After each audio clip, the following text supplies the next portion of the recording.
Bonsoir tout le monde, meilleurs vœux pour cette nouvelle année 2020. Nous sommes de retour après 2021, wouh! 2021. Wouh! Je suis restée en 2020. Wouh, on peut recommencer? Ouais, allez, clap, Gaëlle Lacour, deuxième. Bonjour à tous, meilleurs vœux pour cette nouvelle année 2021. Nous sommes de retour parmi vous après une longue pause, on va dire pas hivernale parce que nous sommes encore en hiver, mais une longue pause qui nous a permis de travailler sur nos objectifs de la nouvelle année, etc., de voir un petit peu, de faire le bilan de notre année qui venait de s'écouler. Et voilà, pour se lancer à corps perdu dans cette nouvelle année qui arrive. Pour ceux qui ne me connaissent pas, je me présente. Je m'appelle Gaëlle Lacour, j'ai 43 ans, j'habite à côté de Cahors dans le Lot. Je suis praticienne enseignante en médecine holistique et je fais du marketing de réseau dans plusieurs catégories différentes parce que j'aime tellement ça que je fais plusieurs choses à la fois. Et je travaille en collaboration avec Nathalie Biomar, ma sœur de cœur, avec laquelle nous avons créé une formation à la médecine holistique. À toi, ma chère. Bah, j'ai plus grand-chose à dire. Il faut que tu te présentes quand même. Alors, tout d'abord, mes meilleurs vœux pour 2021. Faites de cette année une année extraordinaire. Faites de cette année une année où vous allez vous dépasser, où vous allez faire des choses que vous n'avez jamais fait auparavant. C'est tout ce que je vous souhaite. Donc, moi, je suis Nathalie Guillomard. J'ai 54 ans. Je vis en Bretagne. Et tout comme Gaëlle, praticienne enseignante de médecine holistique. Et bien entendu aussi dans différents secteurs du marketing relationnel parce que je pense très sincèrement qu'on ne peut pas être un thérapeute et exceller dans ce métier-là si on ne s'appuie pas justement sur ce que nous apporte le marketing relationnel et ce qu'on peut apporter aux gens, voilà, par rapport à ça. Tout à fait, madame. Je suis d'accord avec vous. Alors, nous allons Vous allez dire commencer, tout à fait Jean-Pierre. nous allons commencer par cet épisode qui va être court Ouais. parce que ce que Nathalie a à nous apprendre sur le E110, comme son nom l'indique, est assez concis. Donc, je te laisse la parole. Ok. Donc, on est reparti sur la notion des colorants alimentaires et on a continué avec le fameux E110 qui ferait presque rêver. Jaune soleil, jaune orangé, je trouvais que c'était assez à propos en cette période hivernale de parler de soleil, ça peut faire rêver. Bon, mais quand on parle de jaune soleil, c'est jaune soleil FCF et jaune orangé S, donc déjà c'est beaucoup moins glamour, beaucoup moins estival, hein, Ouais, ça ne fait comme pas du tout sexy dénomination. pour le coup, là. Ouais, d'un seul coup, là, ça le fait moins bien, quoi. Vous pouvez ranger vos maillots de bain, hein. Dommage. Bah voilà. Donc, il faut savoir que son vrai nom, en fait, alors, on s'accroche au rideau, c'est sel disodique de l'acide hydroxyde de sulfo-4-phénylazo à un naphthalène sulfonique 6. Bravo! Même en essayant de juste le lire sans le dire, je n'ai pas réussi. Je me suis entraînée. C'est bien. Je me suis entraînée, voilà. Donc, en fait, derrière le E110 se cachent d'autres colorants qui sont l'orange E160B qu'on appelle Roku, le E111 orange CGN et le E160 AI bêta-carotène de légumes. Mais il faut quand même savoir que c'est pas parce que c'est écrit bêta-carotène de légumes que ça vient de la carotte. C'est fait en usine, hein. C'est du 100% chimique. Donc, c'est du faux bêta-carotène, en fait. C'est du faux bêta-carotène. OK. C'est de la fausse carotte. La C'est la fausse carotte du lapin. carotte. C'est la carotte du lapin crétin, quoi. On commence fort. Heureusement que ça va être court, hein. Ouais. Alors, j'ai découvert ce que c'était qu'un colorant azoïque. D'accord? Donc, la première question que je me suis posée quand j'ai vu ça, je me suis dit, mais qu'est-ce que Donc, j'ai été fouillée et en fait, quand j'ai fait les documents, je me suis contentée d'un copier-coller parce que je pars du principe que quand quelque chose a été bien dit, je ne vais pas aller le travestir en y mettant ma patte. Quand c'est bien fait, c'est bien fait. C'est pas la peine de changer les choses. Et donc, j'ai trouvé ça sur Wikipédia, à qui je fais je fais preuve de discernement, mais il y a des choses sur lesquelles on peut leur faire confiance, surtout sur tout le volant de tout ce qui concerne la chimie. Alors, en fait, les composants azoïques, ce qu'il faut entendre, c'est que c'est des groupes azo reliés par deux noyaux benzéniques. À partir du moment où vous entendez benzène quelque part, pensez pétrole. Benzène, c'est pétrole derrière, hein. Donc, c'est un produit qui vient du pétrole, ni plus ni moins. Donc, je repose la question, qui parmi vous serait prêt à aller, une fois qu'il a fait son plein, lécher la dernière goutte au bout du tuyau? Bah, personne. Non, je te vois arriver. Non, mais j'ai l'image et ça m'amuse beaucoup. Bah Je voilà. serais assez cinglée pour le faire, en fait. Donc, je me vois bien faire ça à la station essence. Et les gens, j'imaginais les gens en train de me dire, OK, on va aller chercher la camisole de force. Voilà, ça va bien aller, quoi. Mm. Donc, il faut savoir que ce sont des composés qui sont insolubles, donc ça ne se mélange pas à l'eau. Donc, vous imaginez bien que dans notre corps, si ça ne peut pas se mélanger à l'eau, ça va faire des dépôts à droite et à gauche. Même Ils si sont on se coud? composés à 60 Ah, pardon? Même si on se coud? Oui, même si tu te secoues, quoi. Va pas nous faire un syndrome de Munchausen. Parce qu'alors là, donc en fait, ce sont des composants qui sont utilisés dans la teinturerie, mais la teinturerie de tissus, hein. On teint des tissus avec, hein. Et en fait, il y a une opération qui est faite parce que c'est un colorant incomplet. On additionne des choses avec pour que justement, à la fin de la teinture, ça puisse se fixer à la fibre. Et en général, quand on parle du E110 dans l'industrie textile, on parle du naphthol 2. Donc, on n'est vraiment pas dans quelque chose de très, très glamour, hein, en fait, hein. Et les pigments azoïques sont aussi utilisés dans la peinture, celle que vous mettez sur les murs, sur les voitures et tout ça. Voilà. Ça, par contre, on peut lécher les murs, non? Si ça te fait plaisir. Mais là aussi, on te voit lécher un mur, il y a de fortes chances que tu entendes la sirène, hein. Ah ouais? Ouais. Mais Les pas gens sont celle, pas drôles. Je trouve que les gens sont pas drôles. mais pas la sirène du Mississippi, hein. Oui, non, j'ai bien compris.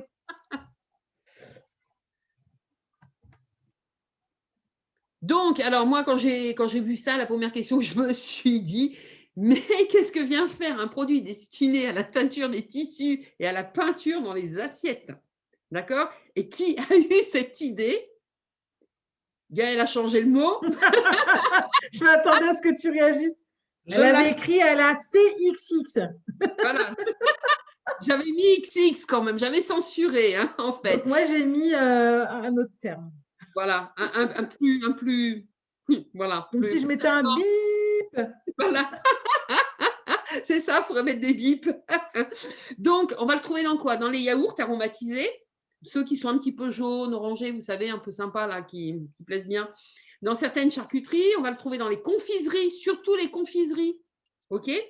On va le trouver dans la moutarde. Pourquoi la moutarde est aussi jaune? Ben voilà, ne cherchez pas midi à 14h. On va le trouver dans différents types de sauces, hein. Les BRSA, donc les BRSA, je vous rappelle que ce sont les boissons rafraîchissantes sans alcool, le soda. Donc, on a changé son nom pour que ça fasse moins peur. On se dit, oh, dans le BRSA, il n'y a pas de sucre. Non, mais si. Voilà. Et on va le trouver dans les boissons alcoolisées, ce qui va donner cette teinte un peu rouge ou orangée. Et dans nos chers amis, les chewing-gums. Moi, je sais pas toi, mais moi, ça m'a donné faim tout ça, non? Tu as peut-être une petite roue de vélo qui traîne. Je sais pas.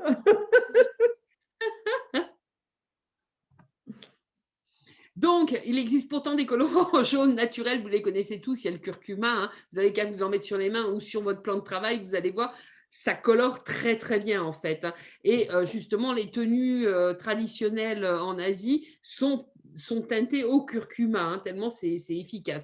Le pissenlit, plus proche de chez nous, est un excellent agent de teinture. Et le safran, bon, le safran au prix du kilo, on limite quoi. Bon, mais c'est vrai que J'en cultive du safran, hein. oui. Bon, je suis pas prête de me faire une robe, mais bon. Voilà, ou te gagner 10 000 € avec. Parce qu'il leur faut beaucoup, hein, des petits pistils, hein. Ouais, ouais, je Et sais. donc, ouais, je crois que c'est 14 000 €, enfin, à une époque, c'était 14 000, à l'époque où j'en achetais moi pour, mettre dans le miel, je le payais 14 000 € le kilo, hein. Oui, bon, moi, c'est pour ça que j'en ai, en fait. Je le vends pas, c'est pour Voilà, moi. voilà. Consommation per Monsieur le gendarme, c'est pour ma consommation personnelle. Oui, mais c'est pas interdit encore le safran en haut. Pas encore. Hein? Bon. Peut-être que d'ici peu de temps, à la place du E110, voilà. Bon, mais c'est vrai que ça coûte le E110, vous vous doutez bien que ça coûte nettement moins cher que, tous les colorants naturels, hein. Donc, il faut savoir qu'il y a eu quand même quelques études qui ont été faites sur ce produit et en particulier concernant l'hyperactivité des enfants. Parce qu'on a remarqué que le E110 associé au benzoate de sodium, le E211, qu'on trouve très fréquemment, c'est un couple qu'on trouve très fréquemment dans les bonbons, et ben justement, ça a entraîné chez les enfants de l'hyperactivité et des troubles de l'attention. Tiens donc, Voilà. on y revient. Bah, bien sûr. On en a déjà parlé dans un épisode de ça, non? Exactement sur le dernier avec le bleu brillant PCF, Des schtroumpfs. les schtroumpfs. Donc, que vous Exactement. mangez, bah, en fait, que vous mangiez du schtroumpf ou du nounours, voilà. C'est même combat, en fait, hein. D'accord. Ouais. Je passe? Oui, tu peux passer. OK. Donc, il faut savoir que par rapport à ça, il y a une information obligatoire qui peut avoir des effets indésirables sur l'activité et l'attention des enfants. Eh, on peut pas dire qu'on n'a pas été prévenu. Exactement. On ne peut pas dire qu'on n'a pas été prévenu. Parce que Sauf que non, c'est écrit tout petit et que personne le lit, en fait. exactement. Et je dirais même ce qui est dramatique, c'est que on le sait, mais on ne l'interdit pas.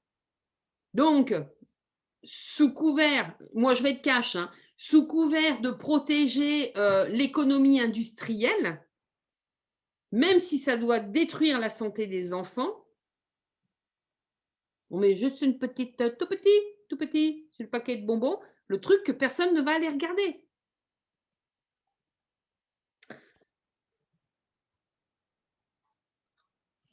Mmh. Non, mais j'avais envie de faire de l'humour et puis, en fait, c'est passé. J'avais envie de te traiter de conspirationniste pour, rigoler Ah un mais peu, tu non puis mais là, dans ces cas-là, moi, à partir du moment où ça touche les gamins, il y a pas de souci, hein, on peut me traiter de tout ce qu'on veut, moi je m'en fous, j'assume pleinement, quoi, hein. c'est clair. Je trouve ça Non, non, c'est clair. excusez-moi, mais pour moi, c'est du crime organisé, hein, et légalisé, hein. C'est du crime organisé et légalisé. J'ai pas peur de le dire. S'il y en a qui le voient, qui viennent je le répéterai devant n'importe qui, voilà. Même devant Manu, s'il le faut, il y a pas de souci, hein. Mais non, parce que c'est marqué dessus, c'est à toi de prendre la responsabilité de lire. Exactement, donc il y a une question aussi de responsabilité absolue de la part de chacun. Exactement. Le problème, c'est que les industriels savent très, très bien que, une maman lambda, qui bosse, 35 heures par semaine, qui court H24 parce que, il faut bon, donc tu bosses. Après, tu récupères les gosses. Après, tu vas faire les devoirs. Il faut trouver un moment pour faire les courses et donc quand tu fais les courses, alors au mieux, j'ai envie de te dire, tu te déplaces Mmh mh. faire tes courses et donc là, tu aurais a priori l'opportunité avant d'acheter de retourner le paquet et de lire ce qu'il y a écrit dessus. Mais souvent, parce que maintenant on a quelque chose qui est extraordinairement pratique, c'est le drive. On fait des drives, je suis la première à en faire, hein, sauf que moi je connais les produits que j'achète, mais on fait des drives et donc dans le drive, tu as l'opportunité de faire tourner la photo pour regarder ce qu'il y a écrit dessus. Mais on va pas se mentir, une mère de famille qui bosse 35 heures par semaine, qui fait Mmh. un drive, qui prépare son drive à 23 heures avant d'aller se pioter, pour le récupérer le lendemain soir en sortant du boulot, honnêtement, elle a autre chose à foutre que de lire les trucs. Et après, on va lui dire: «Ah mais oui, mais c'est toi, c'est ta responsabilité, tu n'as pas lu». Voilà, Et c'est là où je dis que c'est vraiment du crime organisé. on est d'accord. Parce qu'on s'appuie vraiment sur les difficultés, organisationnelles que les gens ont actuellement parce qu'on a une vie, «anormalement» entre guillemets, chargée en termes de timing et heu et donc ben, les industriels, tout le monde s'appuie là-dessus en se disant: «De toute façon, qui c'est qui va les regarder, hein, de toute manière, mais comme on l'a écrit, on est tranquille». C'est ça. Voilà. ni plus ni moins. On est d'accord. Ouais. Faut appeler un chat un chat, hein. Bon, il faut savoir aussi que le E110 provoque des réactions allergiques. C'est toutes les personnes qui sont intolérantes aux salicilates. Et il y en a quand même beaucoup de gens qui sont intolérants à donc les salicilates, c'est tout ce qui est dans l'aspirine, certaines baies et certains fruits donc, hein. Donc, mais la chose a été évoquée, mais il n'y a pas eu vraiment de grosses études menées par rapport à ça. Et comme souvent dans ces cas-là, les études, on essaye de les mettre un petit peu sous le tapis, quoi, hein. Mmh. Il y a bien entendu, concernant tout ce qui est génotoxique, donc génotoxique, je vous rappelle, c'est ce qui va détruire votre ADN. Donc, il y a des études qui sont bien entendu contradictoires. Idem pour tout ce qui est des phénomènes cancérigènes liés justement à l'usage de cet additif, le 110. Et bon, pour nous protéger, l'Europe a quand même revu à la baisse les seuils d'utilisation maximale de cet additif dans l'alimentation. Mais ce qui est étonnant, c'est quand même que c'est un produit qui a été interdit en Norvège, en Finlande et en Suède. Mais il faut quand même remettre les choses dans leur contexte. C'est des pays qui ont une politique qui promeut vraiment les enfants à tout point de vue, quoi, et la santé, la sécurité, l'éducation des enfants, etc. C'est des pays qui ont une politique qui est vraiment très axée sur la protection de l'enfance. Alors, moi, j'aimerais qu'on fasse une petite parenthèse là maintenant sur le terme génotoxique, terme que je ne connais que depuis que nous faisons cette série La mort dans l'assiette et que Mm. je suppose plein de personnes ne connaissaient pas avant de l'entendre ce soir ou lors d'un précédent live. Moi, ça m'effraie. Je trouve ça effarant, en fait, que l'on puisse créer des choses que l'on va ingérer, qui sont capables de modifier notre séquence génétique. Je voudrais que les amis qui êtes là, ou qui nous voyez en replay, peu importe, que vous preniez une minute pour réfléchir à ça. Parce que là, ça, on ne l'invente pas, hein. Ce que Nathalie nous dit, elle ne l'invente pas, elle le trouve. Vous pouvez tous aller taper ça sur Internet, aller vous renseigner, aller lire des études, des choses qui parlent de ça. Mais il y a un moment donné, on vit dans une société qui fabrique des produits qui modifient la séquence génétique humaine.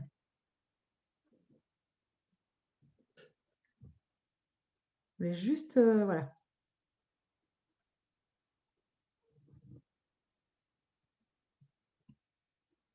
Ça fait rêver. Grave. Grave.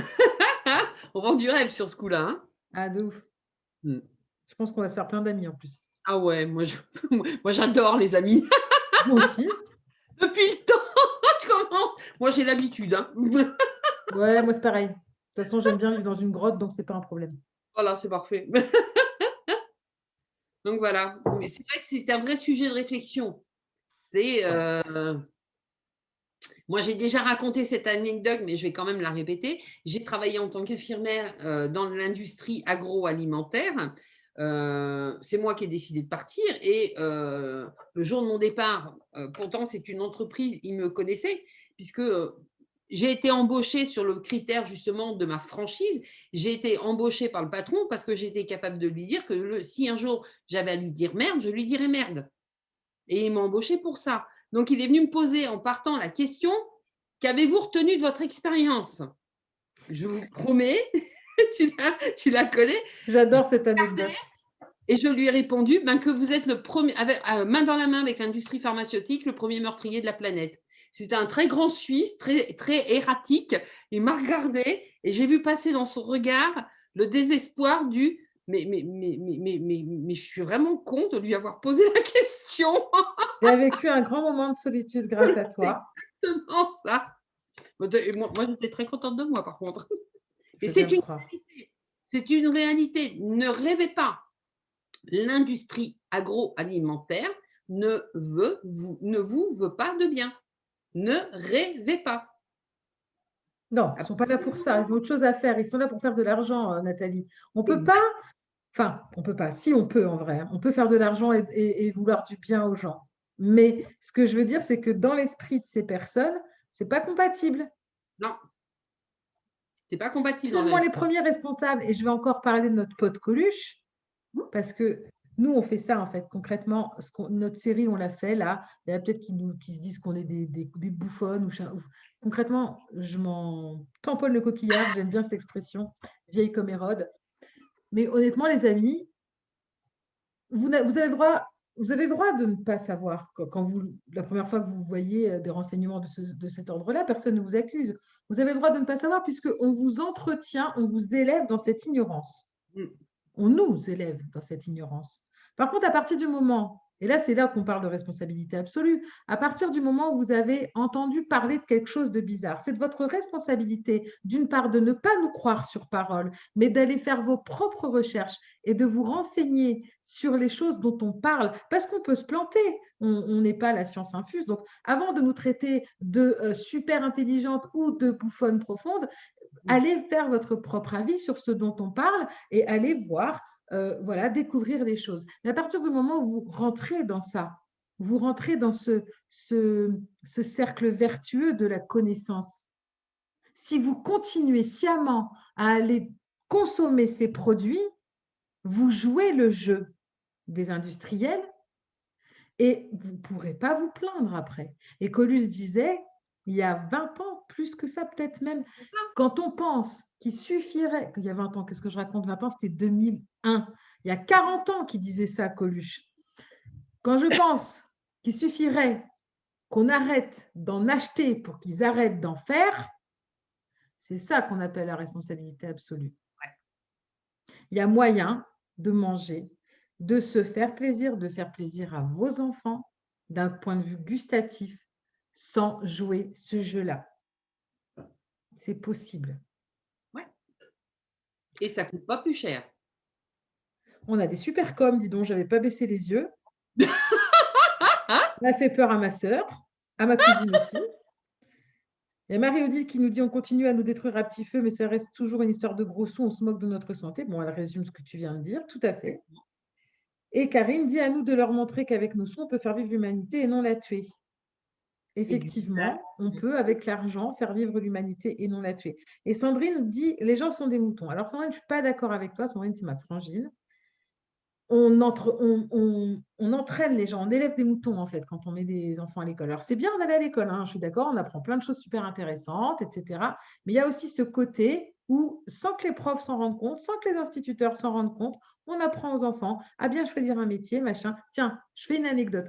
Cette parenthèse est un peu grande, mais du coup c'est intéressant. Ma fille est en 4e et on lui a demandé de faire une fiche métier par rapport à ce qu'elle veut faire.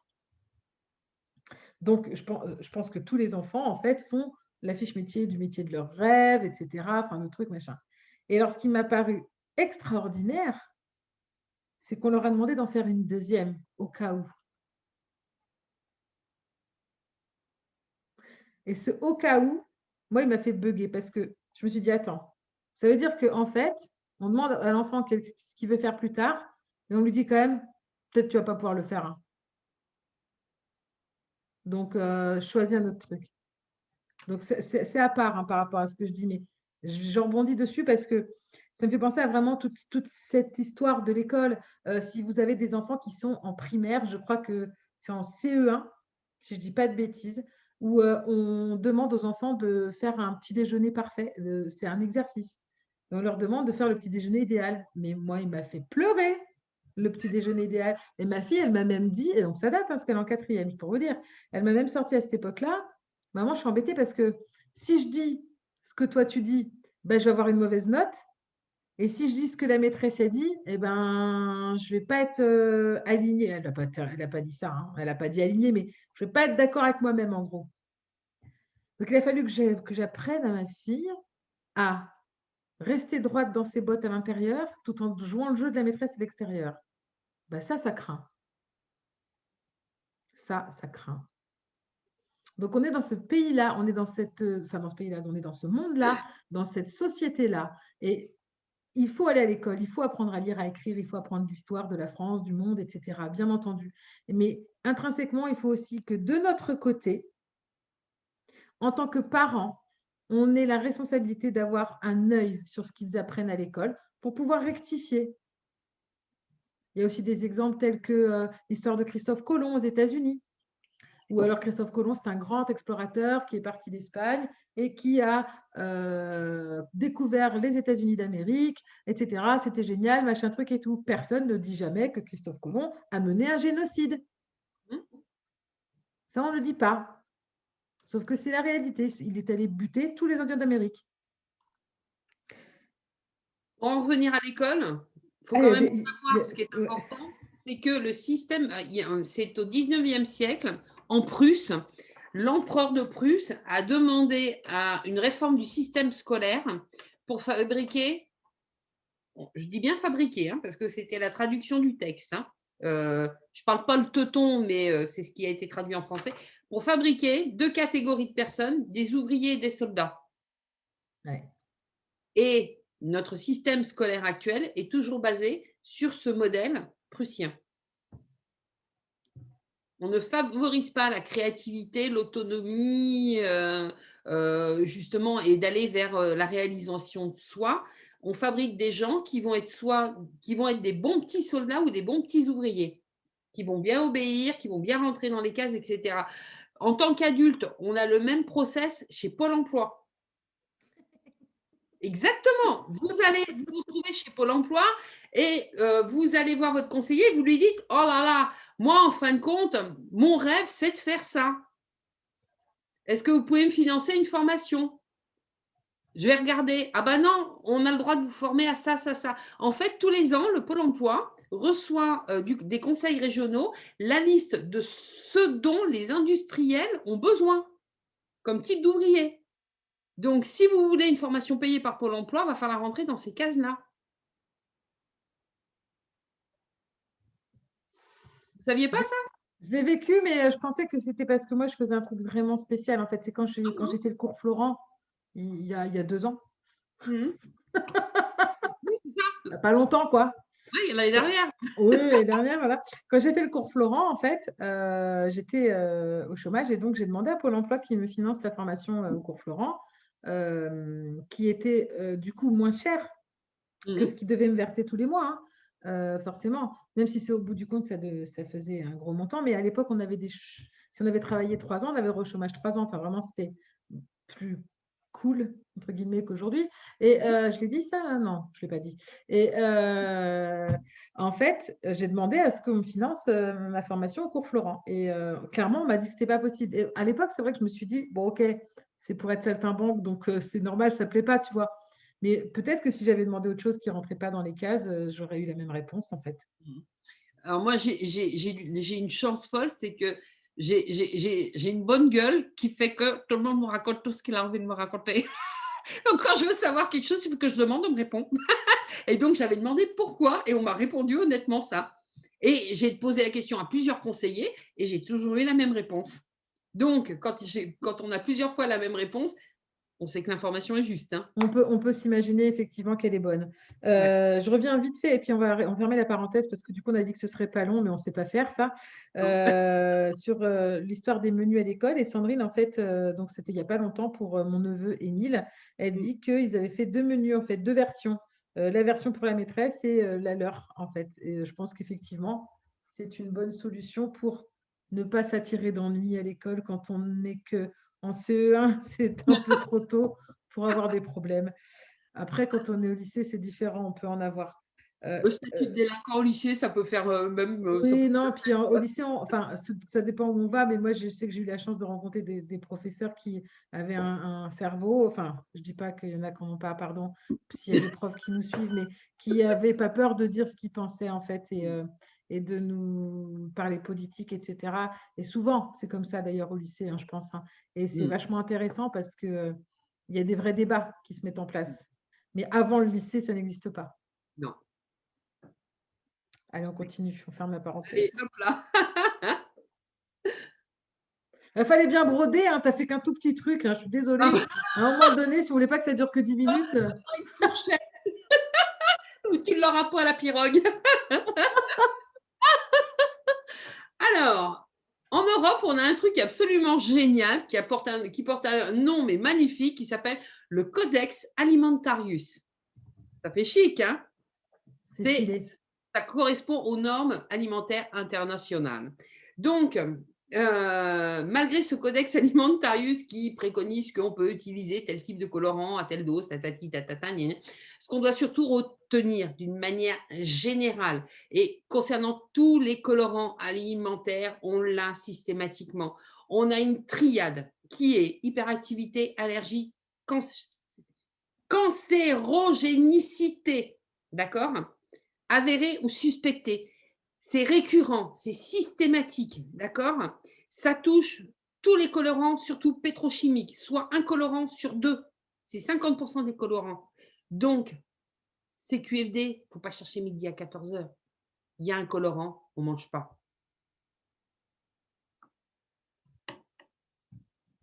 Ni plus, ni moins. Donc, alors le joli nom, en fait, ça nous berne complètement. Et il y a un truc qui est très simple sur une étiquette alimentaire. Quand vous voyez écrit quelque chose avec E, c'est un additif. Le chiffre derrière va vous donner la catégorie de l'additif. Tout ce qui est 100, c'est colorant. Tout ce qui est 200, c'est les conservateurs. Tout ce qui est 300, c'est les antioxygènes. Et tous les 400, c'est les agents de texture. Ni plus ni moins. Antioxygène. Ouais. Pour éviter ce qu'on appelle les antioxygènes, ça va être les antioxydants. D'accord, pour éviter l'oxydation. Ouais. Ok. Donc, la conclusion va être très simple pour vous, pour nous, pour les enfants, pour la planète. Arrêtez de dire eux et cessez de manger des œufs. Les sources, les amis. Voilà. Je suis très fière de la petite fin que j'ai trouvée. Moi, je trouve ça. Quoi?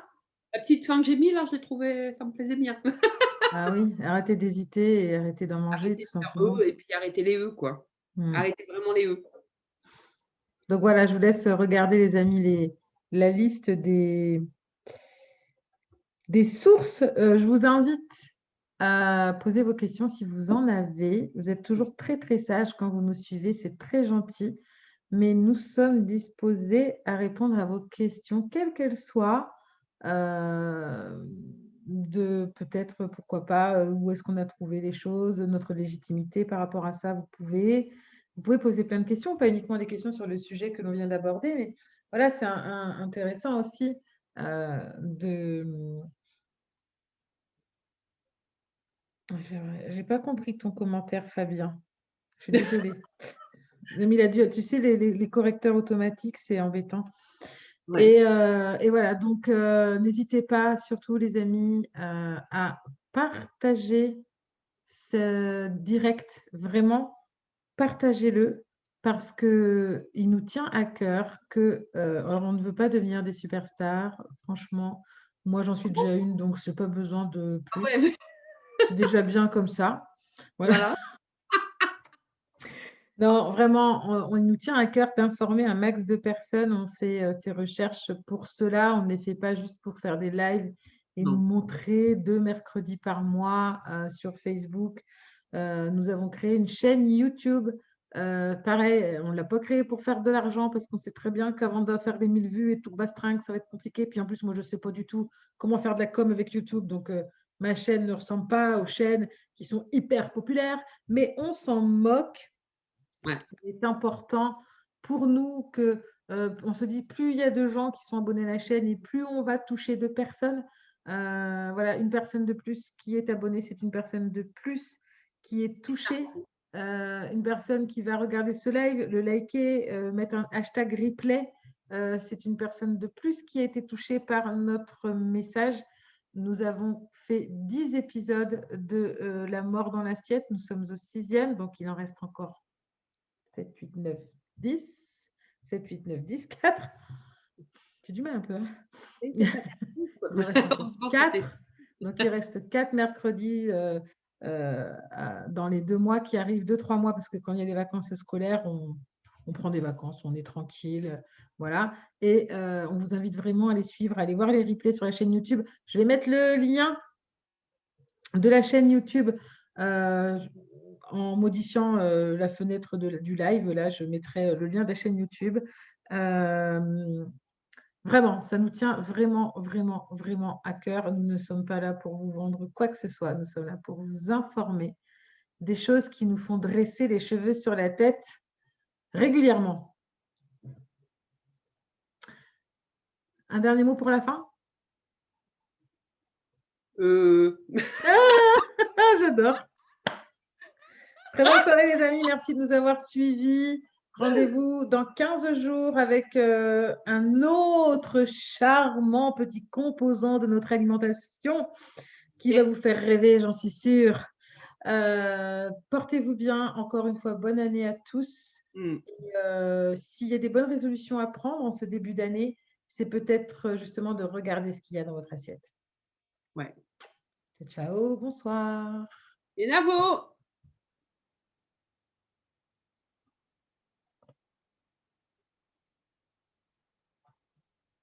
Je suis désolée, je ne suis pas partie encore parce que j'ai perdu le... Et on essaye de rester stoïque. Si, c'est ça, c'est... Ah, ça y est, j'ai trouvé. Bonsoir. Bonsoir. Attends, parce que maintenant, il faut que j'arrête l'enregistrement. Parce que sinon, sur YouTube, ils vont continuer à nous regarder. Coucou les gens de YouTube. Et puis genre... Bonne soirée tout le monde.